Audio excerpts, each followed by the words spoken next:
Assalamualaikum warahmatullahi ta'ala wabarakatuh. Waalaikumsalam warahmatullahi wabarakatuh. Bismillah walhamdulillah wassalatu wassalamu ala rasulillah sayyidina Muhammad ibn Abdillah wa ala alihi wa ashabihi wa man nasarahu wa wala, amma ba'd. Hadratul mukarramah, para ibu jamaah majelis syarabat, mudah-mudahan senantiasa mendapatkan curahan rahmatnya Allah Subhanahu wa ta'ala. Mudah-mudahan Allah berikan kita semua panjang umur yang barokah,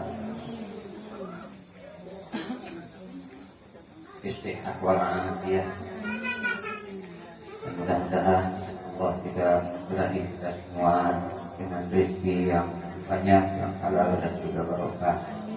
Berikan keluarga yang sakinah, mawaddah warahmah, berikan keturunan yang saleh dan salehah. Puji syukur mari kita panjatkan kehadirat Allah Subhanahu wa ta'ala.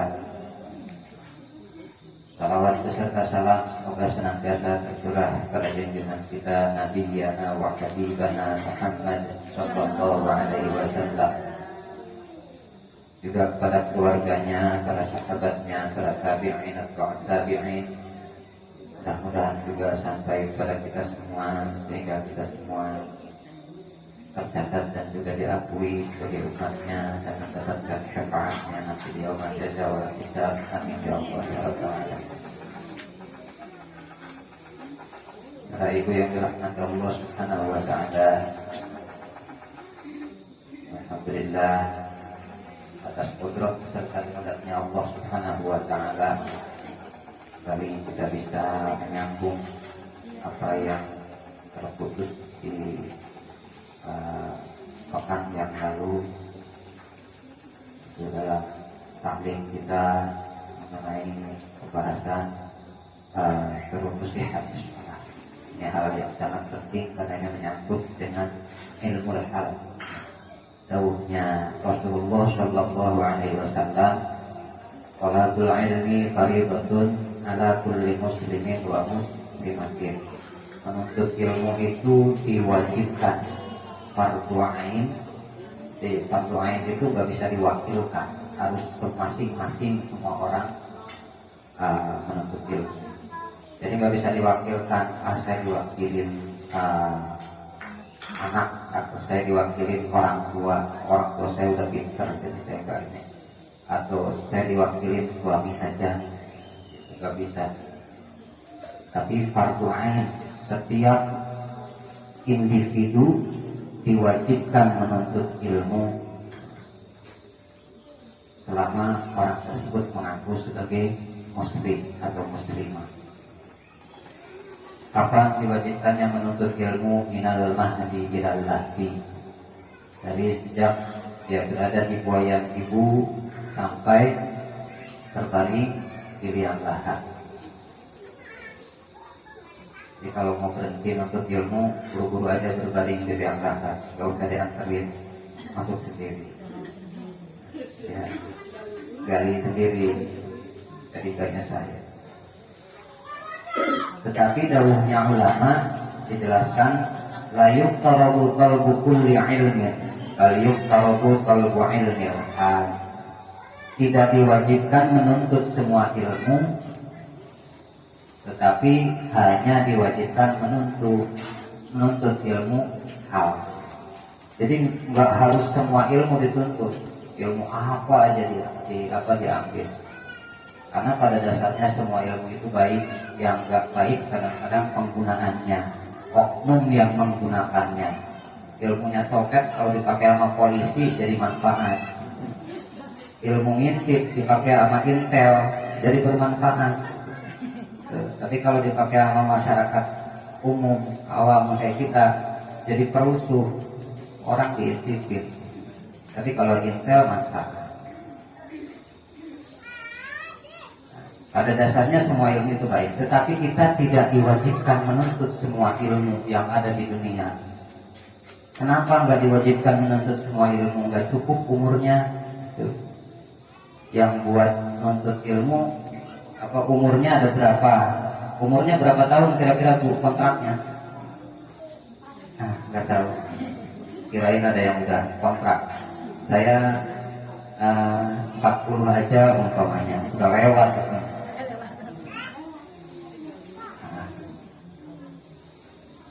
kalau umpamanya umurnya dikasih sama Allah 60 atau 70, yang 20 tahun buat main-main,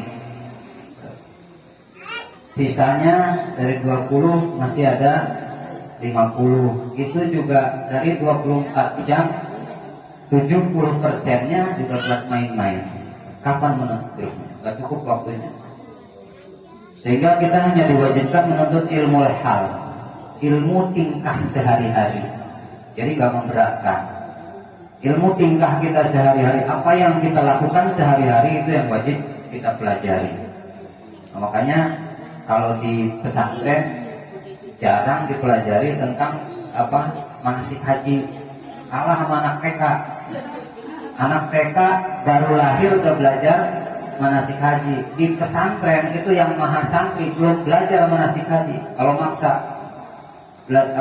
maksa sama kiainya mau mempelajari manasik haji, ditanya, kamu naik hajinya kapan? Naik hajinya kapan? Yang lebih mendesak atau lebih urgent untuk dipelajari itu banyak. Sholatnya udah bener belum? Jadi jangan mempelajari hal-hal yang justru kita belum tentu butuhnya. Kalau mau belajar manasik haji, belajar kaya aja dulu. Belajar kaya dulu. Nah, setelah itu baru belajar. Nah, kalau manasik haji nanti di sana ada yang membimbingnya. Nah, yang tidak ada yang membimbingnya nanti sholat. Karena ketika sholat, pembimbingnya juga ikut sholat. Sehingga ketika salah nggak ada yang benerin.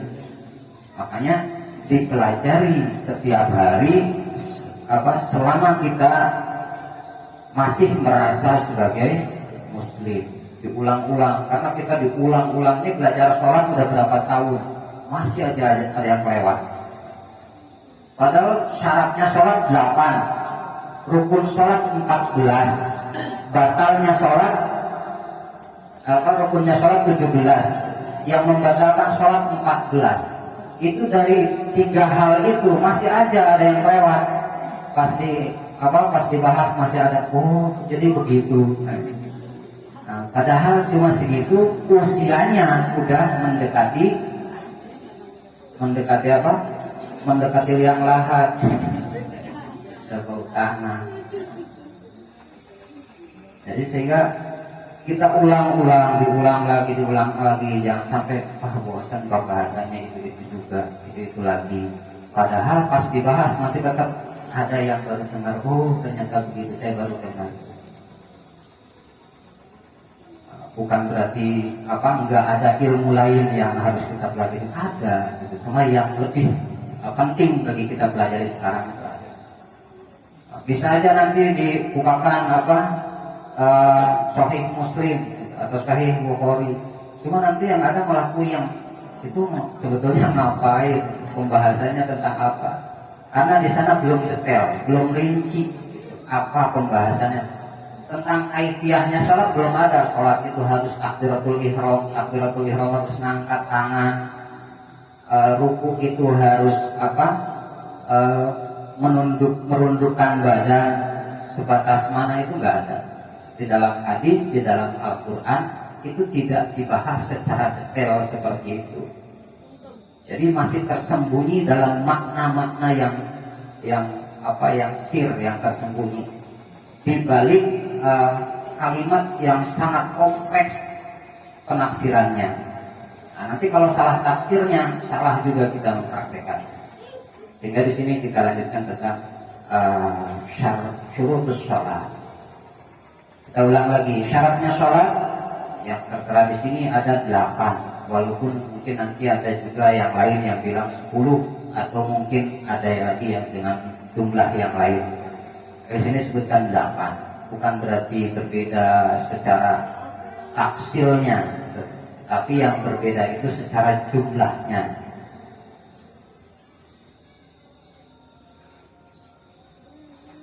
Nah, yang 8 tersebut kemarin apa? Yang pertama taharatul hadasain, suci dari 2 hadas, hadas kecil dan hadas besar. Yang kedua taharatu anin najasah, suci dari najis. Najis juga sudah dibahas. Nah, di mana sucinya? Fi thawbi wal badan wal makan, bajunya, badannya, dan juga tempatnya. Yang ketiga wasatrul aurah, menutup aurat. Nanti insyaallah di akhir kita sampaikan aurat-aurat bagi siapa aja, bagi laki-laki, bagi perempuan, fi shalah wa fi ghairi shalah. Terus bagi laki-laki di depan istrinya, bagi istri di depan suaminya, nanti di akhir insyaallah. Yang keempat wastiqbalul kiblah, menghadap kiblat. Jadi sholat itu disyaratkan menghadap kiblat, sehingga Allah memberikan rukhsah bagi kita itu banyak sholat, banyak sampai kita bisa memilih rukhsah mana yang paling tepat ketika di perjalanan. Umpamanya ada rukhsah sholat di perjalanan boleh begini-begini dengan syarat, ada syaratnya. Terus ada sholat di perjalanan dengan rukhsahnya Allah ketika bagi orang yang fi safar itu adalah jamak. Ada lagi bahkan lebih murah lagi Allah dengan memberikan sholat qashar, dipotong, yang 4 rakaat dipotong jadi 2. Sholat isya-nya usolli fardhu isya'i 4 raka'atin raka'ataini qashran, 2 rakaat qashar. Tapi sholat maghribnya jangan dikosor juga, karena sholat maghrib dikosor, dipotong 3 dibagi 2 jadi 1,5. Salatnya kapan? Jadi sholat maghribnya tetap 3, nggak bisa dikosor. Apalagi sholat subuh udah tinggal 2 rakaat masih dikosor juga jadi 1 rakaat. Nanti lama-lama sholat witir juga dikosor, sholat 1 rakaat jadi sepotong rakaat. Nah, jadi sholat kosor taksis atau dikhususkan bagi yang sholat 4 rakaat. Nah, tapi itu nanti ada syarat. Qashar itu ada syarat jarak perjalanannya. Jarak perjalanannya marhalatain. Insyaallah di pembahasan yang lain. Nah, tapi di jalan ini nanti ada tentang wastiqbalul kiblah. Wastiqbalul kiblah, syarat sahnya sholat menghadap kiblat, dan tidak ada alasan untuk tidak menghadap kiblat. Jadi harus menghadap kiblat. Yang sakit gimana? Yang sakit nggak bisa duduk, nggak bisa berdiri sambil duduk, nggak bisa duduk sambil tidur miring, seperti tidurnya mayit di kubur. Artinya miring menghadap kiblat. Kalau nggak bisa miring menghadap kiblat, telentang, kakinya di arah kiblat, kepalanya di arah berlawanan dengan kiblat, diganjel sedikit, kepalanya dihadapkan ke kiblat. Jadi harus menghadap kiblat walaupun lagi sakit. Nah, lalu siapa yang diperbolehkan untuk tidak menghadap kiblat? Orang yang diperbolehkan tidak menghadap kiblat adalah 2. Yang pertama, fi syiddatil khauf, orang yang sedang dalam keadaan sholat syiddatil khauf. Syiddatil khauf itu kapan? Pada saat perang besar, sangat takut, itu nggak boleh meninggalkan sholat, nggak boleh mengakhirkan sholat, harus sholat juga sambil menghadapi musuh. Takut pada saat sholat diserang, makanya kemana aja ngadepnya. Tapi nanti ada kaifiahnya, nggak boleh sambil lari-lari gitu, enggak. Ada sebagian yang jaga, ada sebagian yang sholat gantian. Jadi 2 rakaat, 1 rakaat dijagain sama yang ini. Nah, setelah selesai 1 rakaat, yang tadi baru 1 rakaat jaga, yang ini lanjutkan sholat gantian. Gantiannya bukan berarti gantian sholat, tapi gantian dibagi 2 kelompok, siapa yang duluan, siapa yang belakangan. Jamaahnya bareng, 1 rakaat dulu, terus dilanjutkan sama yang lain. Nanti ini ada pembahasannya sendiri. Nah, terus siapa lagi yang diperbolehkan tidak menghadap kiblat? Orang yang di dalam perjalanan untuk melakukan sholat sunnah, bukan sholat wajib.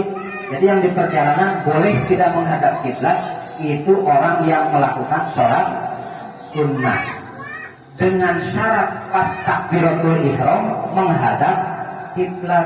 Gitu. Orang sholat sunnah di perjalanan boleh tidak menghadap kiblat.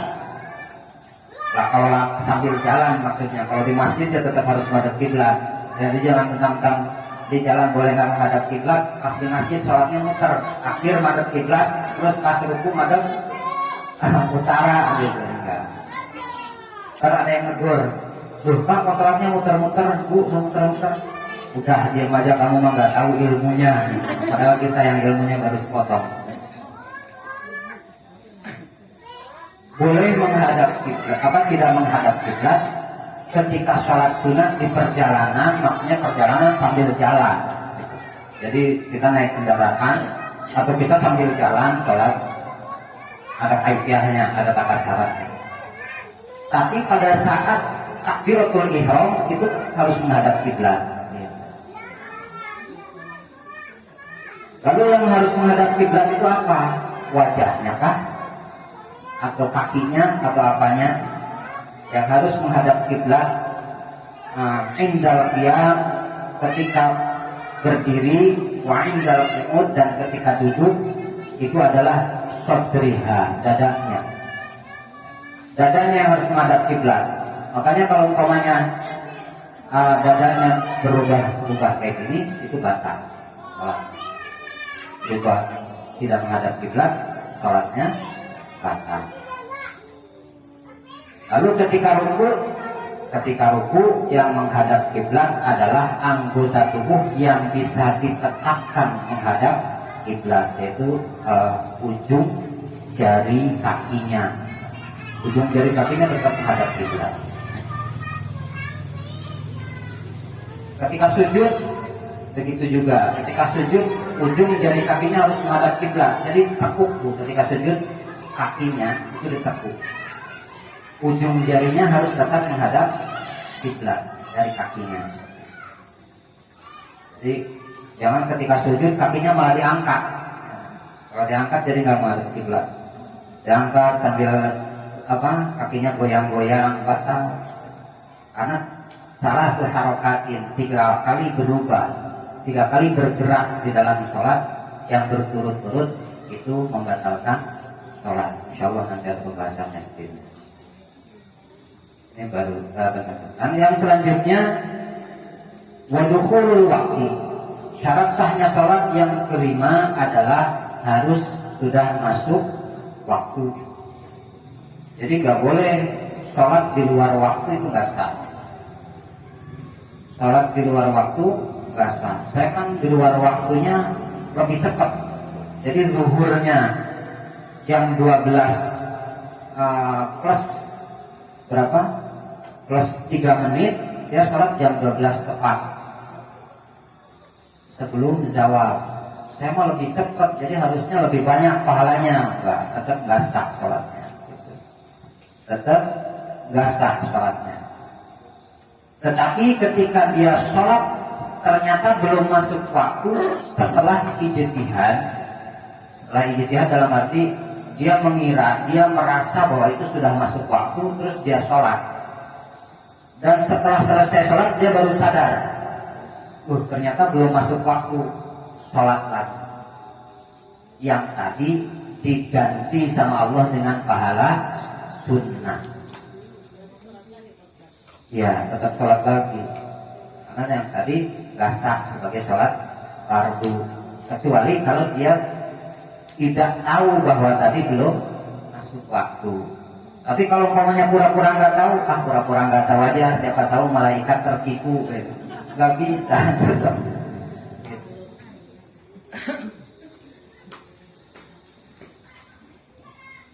Harus diulang sholatnya ketika dia menyadari bahwa itu belum masuk waktu karena tidak memenuhi syarat sahnya sholat.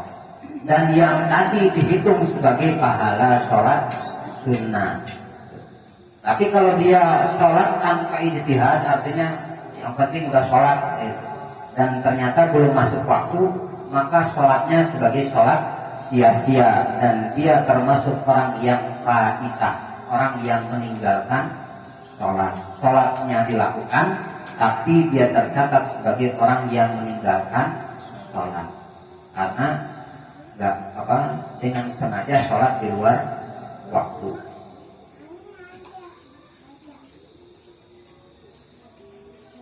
Terus untuk mengetahui waktunya apa masuk waktu atau tidak, itu ada beberapa hal. Boleh berijtihad. Berijtihad itu memilih sendiri, artinya meyakinkan dirinya sendiri bahwa itu sudah masuk waktu dengan dengan sebab ilmu. Contoh, pokoknya saya sholat subuh. Saya sholat subuh, biasanya subuh itu kadang-kadang ada yang azan, kadang-kadang enggak. Kalau pas lagi pada rajin, azan berebutan.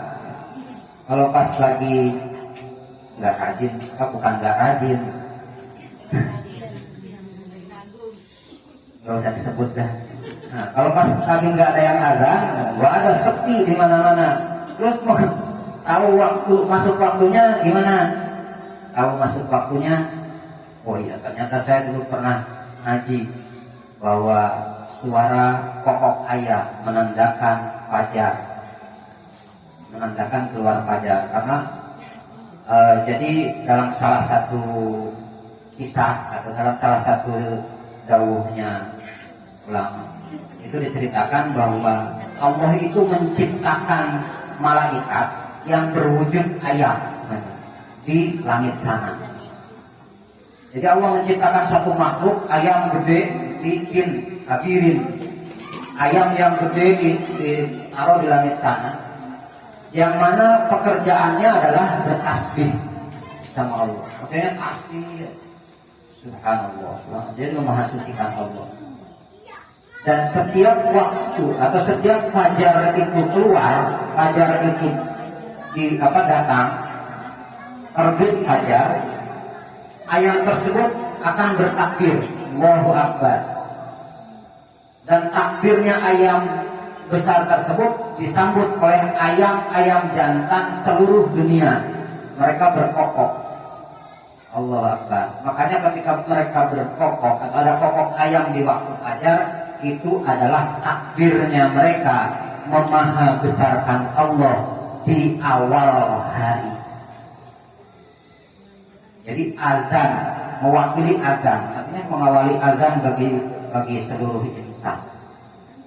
Nah, itu bisa dijadikan patokan sebagai awal waktu subhi, awal atau sebagai waktu subuh sudah masuk ketika ayam sudah berkokok. Gimana kalau sekarang kan banyak ayam-ayam peliharaan yang memang dilatih untuk terus aja kukuruyuk gitu. Kukuruyuk jam 12 kukuruyuk, jam berapa aja.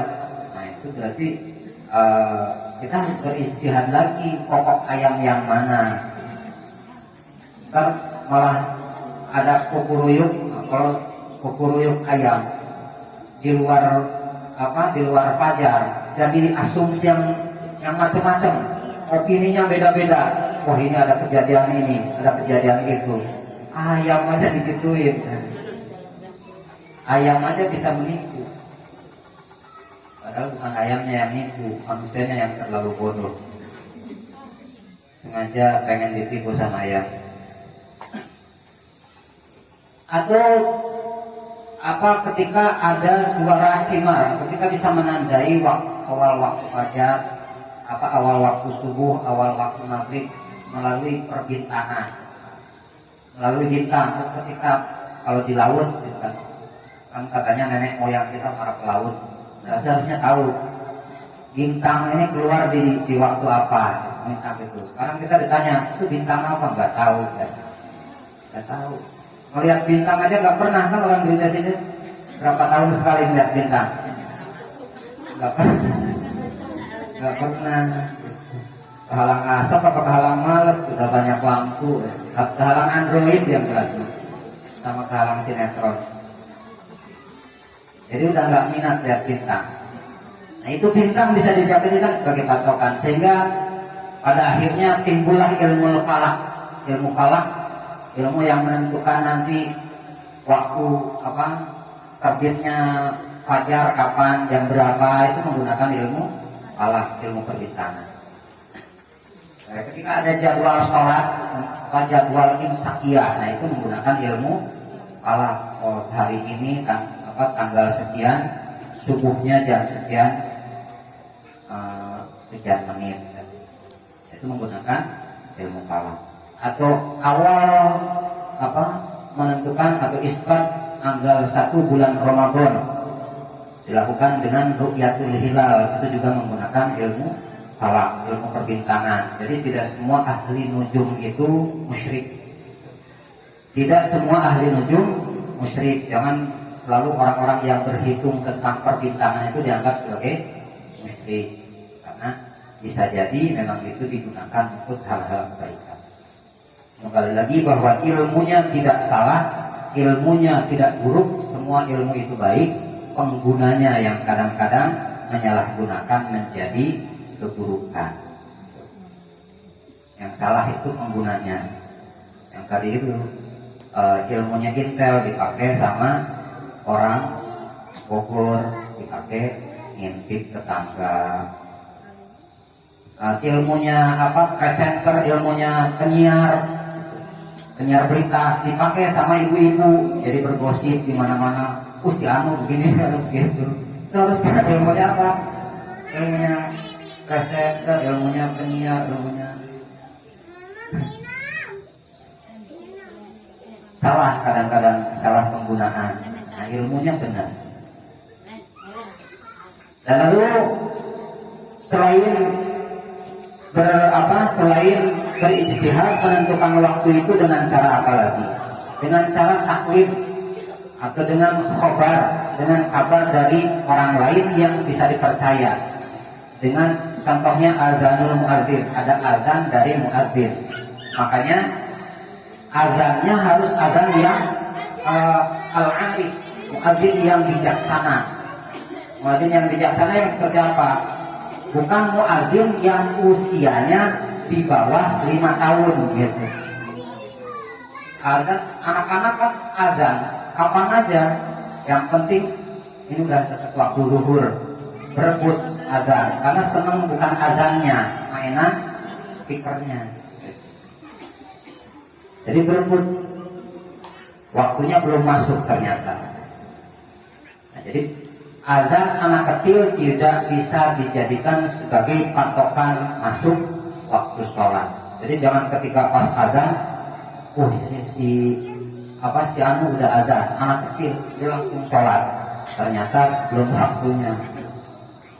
Jangankan anak kecil, orang dewasa bisa error. Saya itu dulu di pondok pernah lagi mempersiapkan buat ngaji malam, pas menjelang buka puasa, tiba-tiba ada yang pukul beduk, anak santri, beduknya dipukul terus azan, pakaiannya keluar. Siapa yang mukul beduk? Gak ada yang ngaku, saya dipanggil. Kamu harus bertanggung jawab untuk orang seluruh kecamatan di sini. Kodoin puasanya, masya Allah. Jadi itu padahal udah dewasa, udah balik usianya, masih bisa salah. Kenapa? Karena namanya menjelang buka, gitu. Ditunggu-tungguin, dia melihat ternyata ada suara azan. Nggak taunya orang latihan azan. Udah buka aja kan. Nah, orang lagi iseng jalan sambil azan. Atau ada orang yang kaget, Allahu Akbar, dia langsung azan buka, itu enggak. Nah, jadi yang bisa dijadikan sebagai patokan masuk waktu adalah azan muadzin al-arif, azannya muadzin yang bijaksana. Yang kita anggap bijaksana dalam arti dia mengetahui ilmunya, dia juga tahu, si muadzin itu tahu tentang waktu sholat, dan dia bisa dipercaya. Jadi bukan orang yang sembarangan. Makanya awalnya azan itu orang dewasa, tapi kadang-kadang kita juga bertujuan melatih diri anak-anak. Karena biasanya di Indonesia gitu, ibadah itu terkhusus buat anak-anak. Doa makan, anaknya mau makan berdoa dulu. Bismillah dulu, berdoa dulu. Pokoknya jangan makan dulu kalau belum berdoa. Pas ditanya bapaknya, emaknya udah berdoa belum, lupa. Jadi doa mau makan khusus buat anak-anak. Kalau di Indonesia terbiasa dengan contoh mengajarkan bahasa yang halus, tata krama. Itu bahasanya yang halus, tata kramanya yang baik. Orang tuanya udah belum gitu.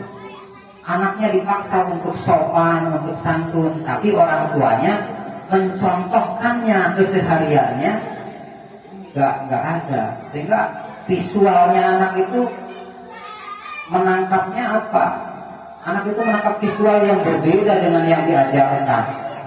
Yang masuk adalah yang dia lihat, bukan yang dia dengar. Karena ketika kita ajarkan itu secara paksa, ketika dia melihat itu secara sadar. Ngajarinnya dipaksa, pokoknya kamu harus begini, kamu harus begitu. Tapi yang dia lihat secara sadar, secara tanpa paksaan, itu adalah hal yang kebalikan. Makanya jangan salahkan, padahal saya ajarin yang benar, saya ajarin yang baik, tapi masih aja begini anak saya. Pertanyaannya, udah dicontohin yang benar apa belum? Gitu. Ternyata baru diajarin, belum dicontohin. Yang salah bukan sepenuhnya anaknya, tapi ternyata kita yang salah. Selanjutnya, wal ilmu bi fardiyatiha, syarat sahnya salat yang ke-6 adalah mengetahui tentang fardunya sholat.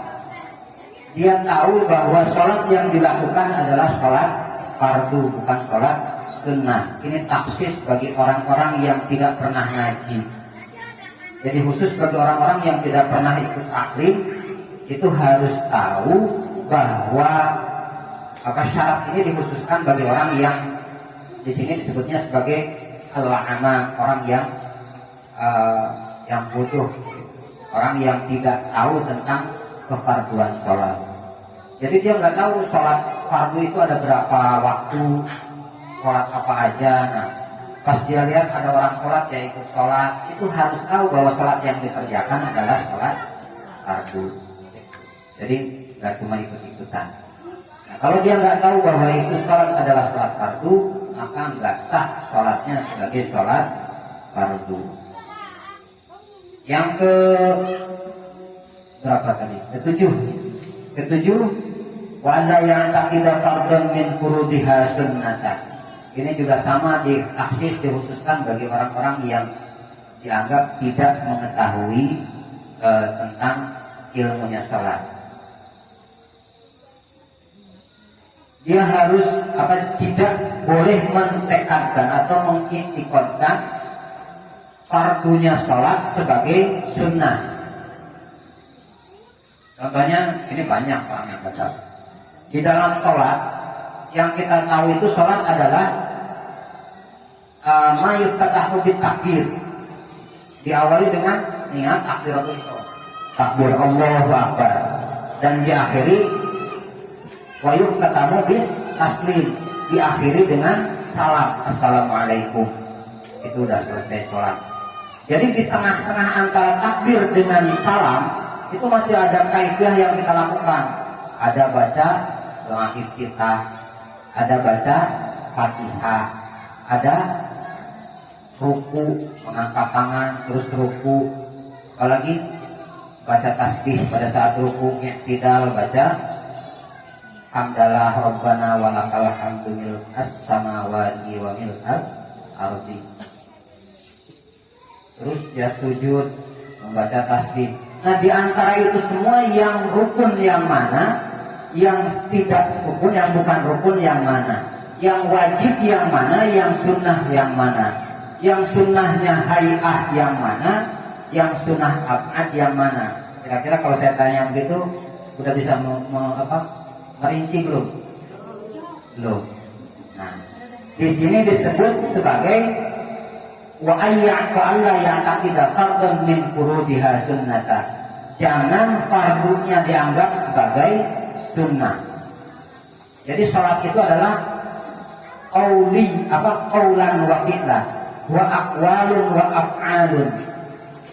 Yuftatahu allati yuftatahu bit takbir wa yuftatamu bit taslim. Pekerjaan dan ucapan yang diawali dengan takbir dan diakhiri dengan salam. Gitu. Terus kalau umpamanya sekarang gini, ada mubalik sekarang kan keren-keren, naik panggung, Allahu Akbar, sebelum ceramah, Allahu Akbar, itu takbir kan? Takbir. Dia ngomong mana-mana, selesai, Assalamualaikum warahmatullahi wabarakatuh. Dianggap salat juga. Jangan salah.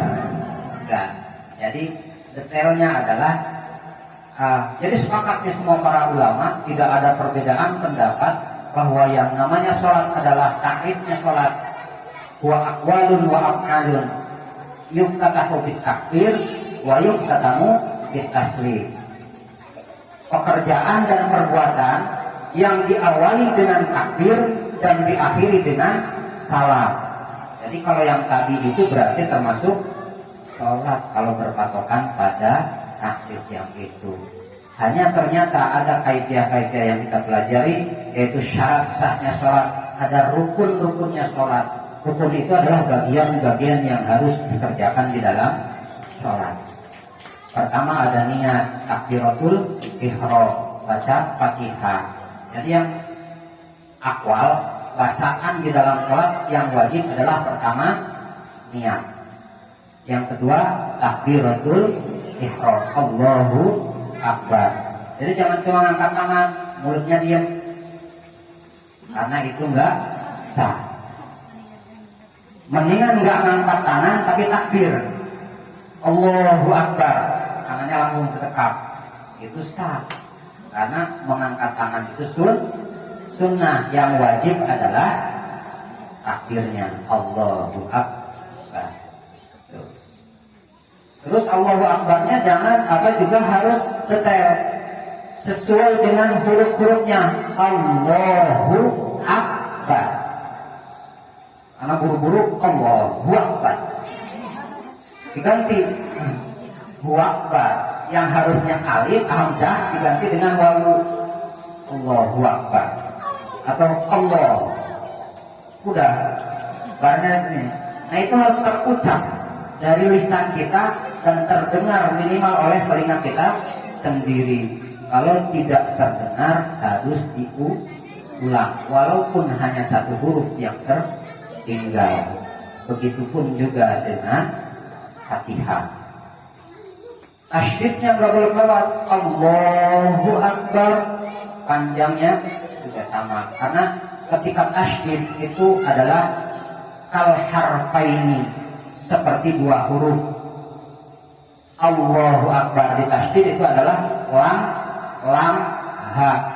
Nah, ketika tidak ditasydid Allahu Akbar, hilang satu huruf. Hilang satu huruf.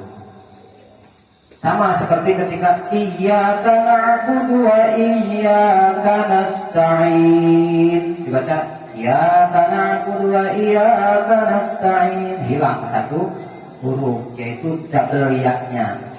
Karena ketika tasydid adalah dua huruf yang disatukan, yang satu mati, yang satu hidup. Itu maka ditasydid. Nah, nanti ada di sini juga dijelaskan tentang syarat-syaratnya Fatihah, tasydidnya Fatihah ada berapa. Insya Allah ke depannya ada kalamul musannif, jauhnya penulis kitabnya. Ini hanya sebenarnya. Nah, apalagi akwalun, apa bacaan yang wajib di dalam sholat. Doa iftitah wajib enggak? Doa iftitah sunnah. Doa iftitah itu sunnah. Artinya pada saat-saat darurat itu nggak perlu dibaca. Sholatnya dikosor, tapi baca tasbihnya panjang. Lebih baik sholatnya nggak dikosor. Karena ketika dia bisa bertasbih panjang, berarti waktunya cukup. Kosor itu untuk orang-orang yang waktunya memang singkat. Dia sholatnya kosor, tapi baca suratnya Al-Baqarah. Al-Baqarah berapa juz? Al-Baqarah banyak, 3 juz setengah. 3,5 juz. Jadi kalau kosor ya yang wajib aja yang dibaca Fatihah, terus tahiyat, salam, takbir. Karena yang wajib itu at-tahiyat. Apa?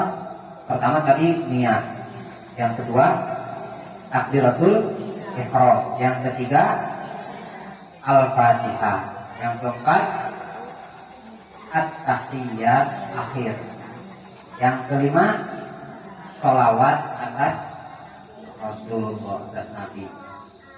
Yang keenam salam yang pertama.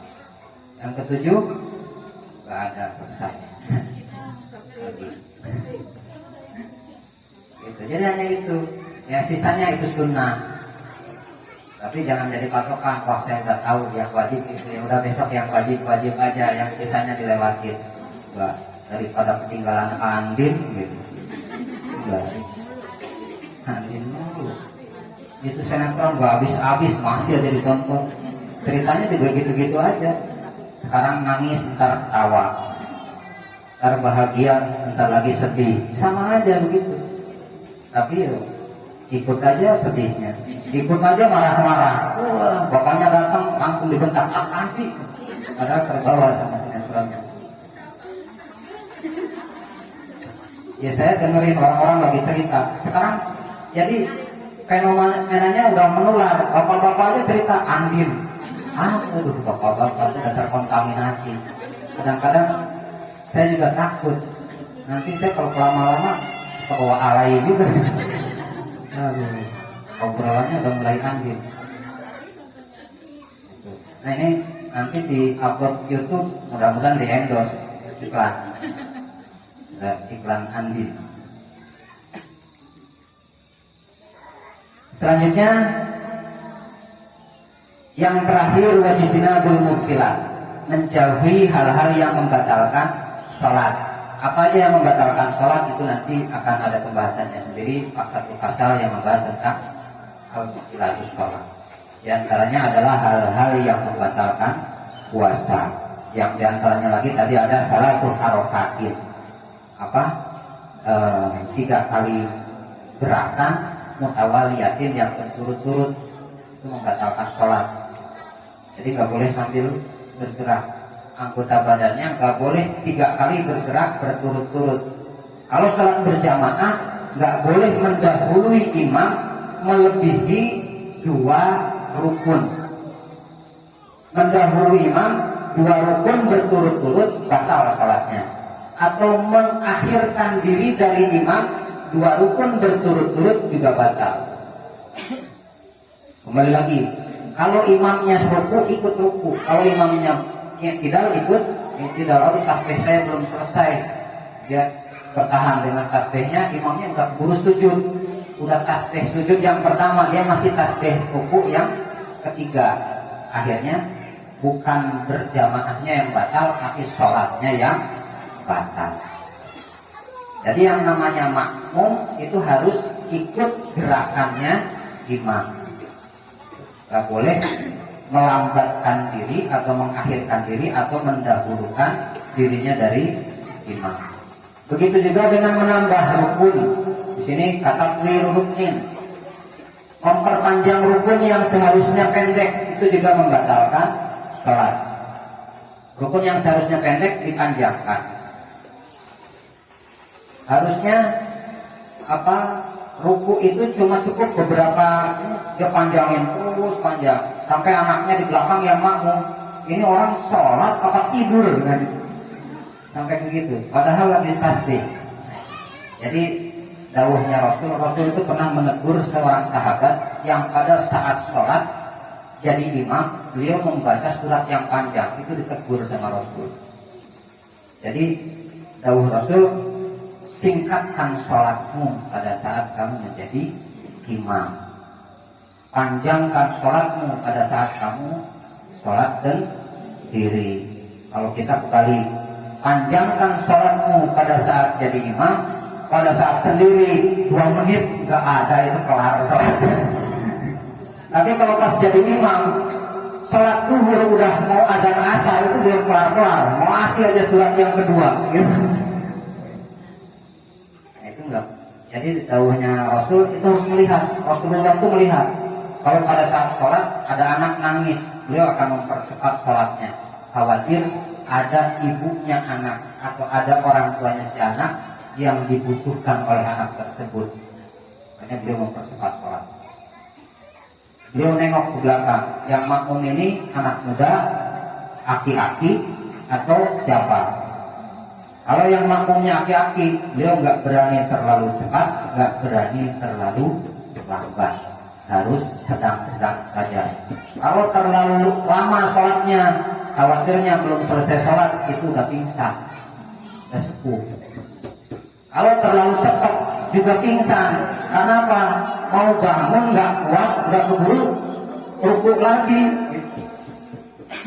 Akhirnya maksain bangun, nyungsep, pingsan, mati. Walaupun matinya syahid juga lagi sholat, jadi nggak boleh. Imam itu harus melihat situasi dan kondisi makmumnya. Hanya itu aja yang bisa disampaikan, mudah-mudahan bermanfaat.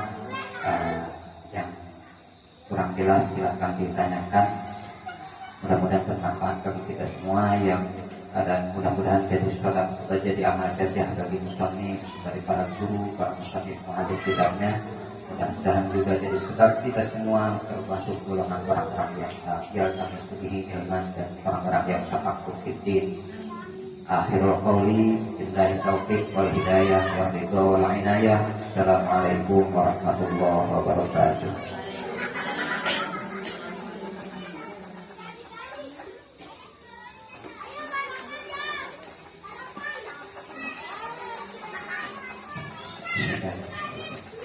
Ibadallah, rijalallah, aghithuna li ajlillah wa kunu aunana lillah, asana ahza bi fadlillah.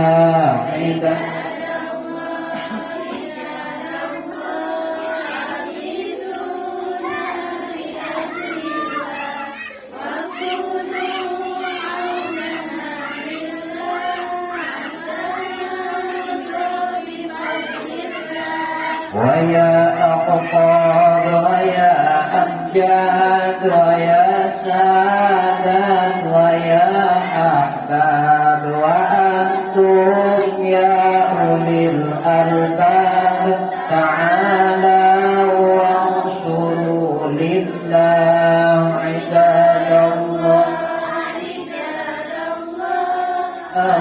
أغيثونا بأجل الله وكونوا عوننا لله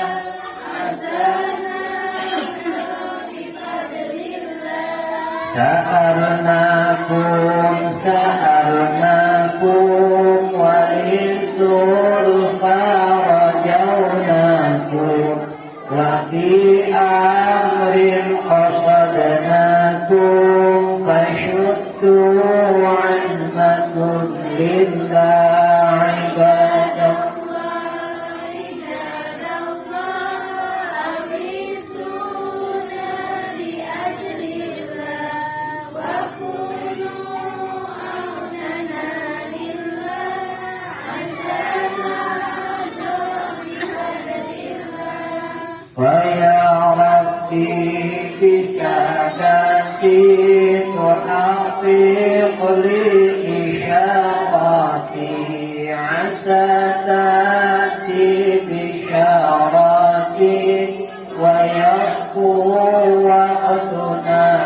الله عباد الله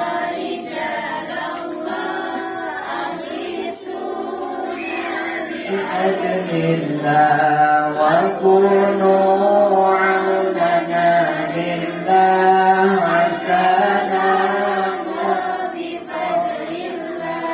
بكثير حجب عن عيني ورفع الدين من بيني وقمس الكيف والخيل بنور الوجه يا الله عباد الله رجال الله أغيثونا لأجل الله وكونوا عوننا لله حسنا بفضل الله صلاة الله مولانا على من بالهدى جانا ومن بالحق أولانا شفيعي الخلق عند الله